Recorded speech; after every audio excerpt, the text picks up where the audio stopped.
Over the past few years, there is a mantra that has floated around the fighting game community. Dude, I didn't pay $60 to block.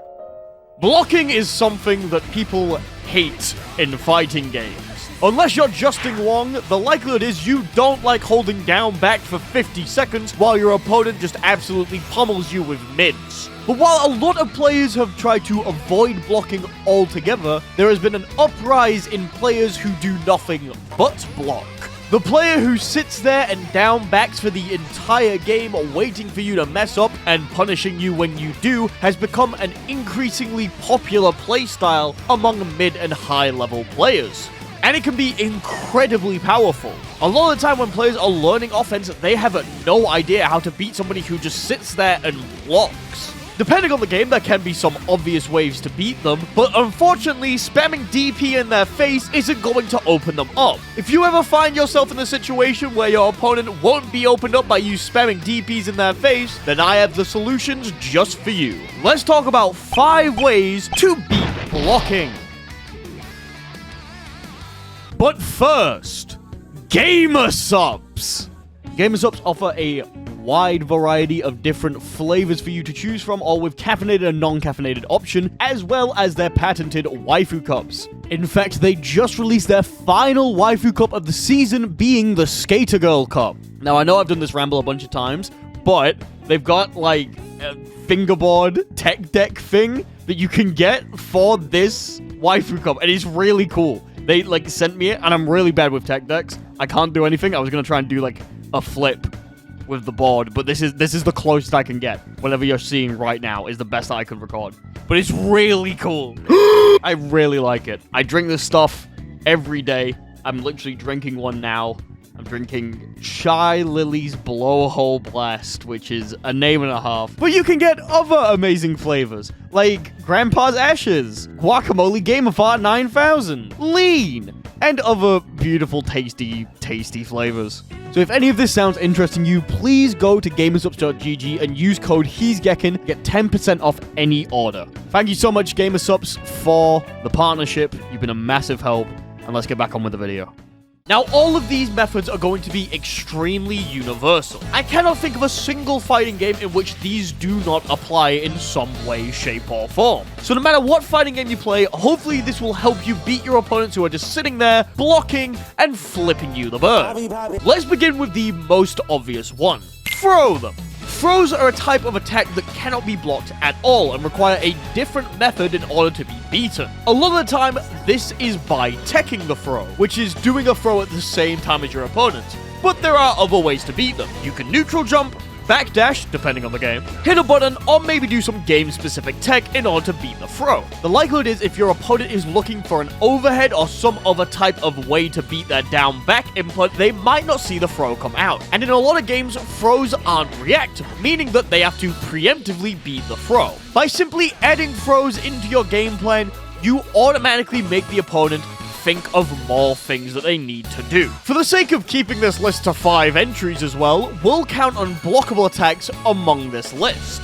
Some games have attacks that simply cannot be blocked and need to be beaten in different ways. Generally, these share a lot of identities with throws, with the only exception being that you can't tech an unblockable attack. Congratulations, you have already made your offense way better than the average player. And if you're a grappler player, you can just turn the video off now. But what happens when your opponent begins teching your throws? What happens when every single throw you do feels extremely obvious? Well, I would like to welcome you to Layer 2 of the pressure game. The second thing you can do to beat your opponent who is just blocking is to bait their throw attempts. Now, this option requires a little bit of conditioning. Conditioning is when you get your opponent to do a certain option by showing that option over and over again. In this case, this is by walking up and throwing them out of their block. The condition that we want to get is for them to tech the throw or to jump. If they are teching the throw, we can do something known as a shimmy. Shimmying is where you walk into your opponent's range and then walk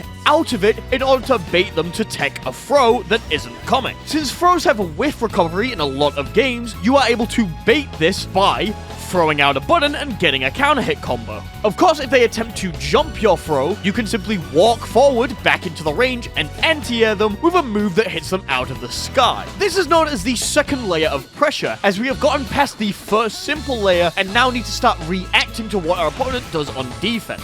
Obviously, this has ways that it can be beaten, like using a move that goes slightly further ahead than a throw range in order to beat a shimmy, but at this point we're playing a more involved neutral game and your opponent just isn't blocking. This for me is when fighting games get really interesting and much more involved, as you have to learn exactly what your opponent is doing and learn how to beat them. But for now though, just focus on beating the throw by shimmying the opponent or anti-airing them if they try to jump it. There is a chance though they simply walk away to try and get away from your throw. This is one of the more safer options, but it gives us something that we really like. Positional advantage. One of the best things that you can do in fighting games is shove your opponent in the corner. Creating space is an extremely powerful tool in fighting games, but if you have your back against the wall, there's not much that you can do to get away from your opponent. Cornering your opponent is one of the most important things that you can do in fighting games, as once you finally get your opponent in the corner, you can do higher damaging combos with much higher rewards off of any given hit.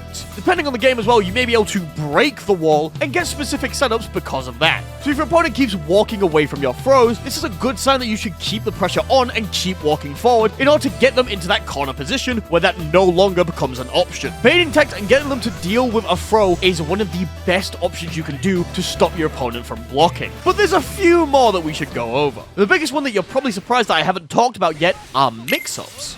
Mix-ups are something that I absolutely love in fighting games, and it's the reason that I generally end up playing anime games over any other type of game. We've talked about mix-ups a lot on the channel before, even having a dedicated video to them, but I'll quickly go over them again, just in case you haven't watched those videos. Long-time viewers, it's time for you to repeat this with me. There are generally 3 types of mix-ups: strike-throw, high-low, and left-right mix-ups. Depending on the game, these will come in different forms and have different power levels. If your game has a massive tech window, strike-throw mix-ups aren't going to be as deadly. If your game has a block button, left-right mix-ups aren't going to be as deadly. If your game has extremely reactable lows, high-low mix-ups aren't going to be as deadly. It really depends on what game you're playing and the way that the game works with how deadly some mix-ups are. Knowing the mix-ups that your character has makes it so much easier to beat your opponent's blocking them. We've been over the strike-throw mix-ups with shimmies before, but there's a couple of other ones which can be just as deadly. Depending on the game, your character might have an unreactable overhead low mix-up. If you show the overhead option at all, you can force your opponent to become scared. They'll constantly be worried about when the next overhead is coming and from what attack, and you can use that to your advantage. If you ever see an opponent get hit with a really obvious low that should have been easy to block, the likelihood is they were worried that an overhead was coming. Mix-ups are all about being unpredictable and unreadable. Just because you can do a mix-up at some point doesn't mean you should, and changing up which option comes out from the mix-up really makes it hard to block any given mix-up. Some mix-ups rely on you overloading your opponent with options so that you get hit by something extremely obvious, and other ones just rely on you not knowing what's going to happen. Not all games have crazy mix-ups, but knowing the mix-ups that your character has is vital in order to beat a patient opponent. Once you start making them flinch at their own shadow, they'll be much easier to open up. But what if your opponent is really good at figuring out when you're going to shimmy and really good at just blocking all of your mix-ups? Well, the likelihood is you're being predictable, but there are a couple of other things that we can do. In a lot of fighting games, characters have moves that leave them plus on block. Depending on the fighting game, this can be something that every character has, only a few characters have, or a lot of characters have, but there's ways to beat them. The way that we're going to use these moves, though, is as a way to get your opponents to become scared. By forcing yourself to be plus on block, you're able to get free strike-throw mix-ups on the opponent, as they have to choose whether you're going to throw them the moment that the plus frames wear off, or you're going to force yourself into another attack. Abusing frame data is something that everybody should do, and with some characters, you're able to force your opponent to be extremely negative and force an ambiguous mix-up. The likelihood is your opponent is going to try and find ways to get out of this situation. So what you need to do is make sure that you find things that they do know and don't know. Most of the time in modern fighting games, when players are trying to get plus frames, there's ways for you to deal with it. These are known as knowledge checks, and it is important at every stage of a fighting game for you to check to see if your opponent knows the knowledge check. You will genuinely be amazed the amount of players that don't know how to deal with things. Some players will just let you get away with bullshit because they literally have no idea how to beat it. So if you find out your opponent doesn't know how to beat something, just do it constantly. The best thing about this, though, is that the more plus you are, the more that your opponent will panic. When your opponent is panicking, it's a lot easier to actually open them up. Blocking is not easy when you're worried about something coming your way, so players will tend to mash out or try to escape in other ways. And when this happens, you're able to open them up for free by forcing them to flinch at shadows. It's very similar to the mix-up situation, but instead of them blocking a certain way to try to beat a mix-up that isn't there, they try to find another way out, like DPing or reversaling or something like that. Plus, with a lot of plus frames, you're able to put yourself into very funky situations, which is always fun. Now, finally, the best way to open up players who are just constantly blocking is do nothing.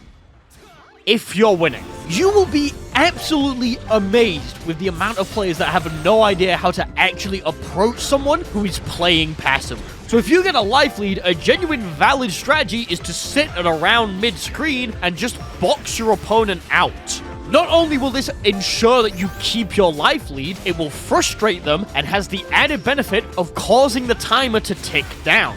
The lower that timer gets and the more health you have, the worse it becomes for your opponents. The only thing with this strategy is that you need to know how to beat your opponent's approach options. If your opponent tries jumping into you, you need to be able to anti-air them. If your opponent tries to hit you with a far advancing move, you need to know if it's negative and know how to punish it. It's important for you to try and box your opponent out and punish their mistakes. But trust me, if you give players enough room to make mistakes, they will absolutely fall over, hit their face on the ground, and shit their pants. Playing defensive is sometimes the best thing you can do, especially if you have the life lead. So those are 5 of the best ways to stop your opponent from blocking. What did you think?